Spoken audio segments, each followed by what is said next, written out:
مدن مدحوينه وعسلامته لو دياره عطوا كتر مدن مدحوينه كسنه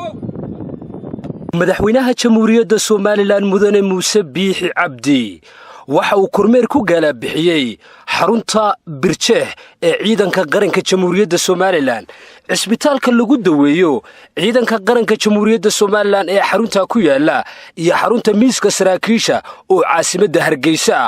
halkaas oo ay ka socdeen mashaariic lagu kobcinayo adeegyada ciidanka militariga Soomaaliland ay mas'uulka qaranka uga yihiin madaxweyne Muuse Biixi Cabdi waxa uu goobaha uu maray u sharaxay taliyaha ciidanka qaranka jamhuuriyadda Soomaaliland sareeye gaas Nuux Ismaaciil Taani oo tafaasiil dheer ka bixiyay guulaha wax ku oolka ee u hirgalay ciidanka naftood horeyaasha ah ee qaranka jamhuuriyadda Soomaaliland deerkan ka dhisna Birjeex ee 600 mitir ciidanka dhisay waa ciidanku waa xoog fadhiya madaxweynaha dhismaha horta 22 xafiis hoolka oo ka dhisanay halkan oo aan isneeri fooqan hadda jira waa kii dawladda hore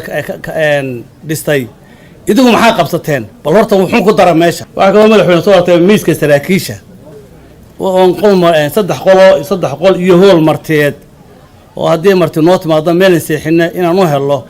inaan isna fooqa ka dhisanay madaxweynaha jamhuuriyadda Soomaaliland mudane Muuse Biixi Cabdi ayaa u kurgelayay xarumaha ciidanka qaranka Soomaaliland ee ku yaala caasimadda Hargeysa iyadoo maanta dalka jamhuuriyadda Soomaaliland looga dabaaldegayo sanad guurada 24aad ee ka soo wareegtay markii dhidibada loo taagay ciidanka naftood horeyaasha ah ee qaranka jamhuuriyadda Soomaaliland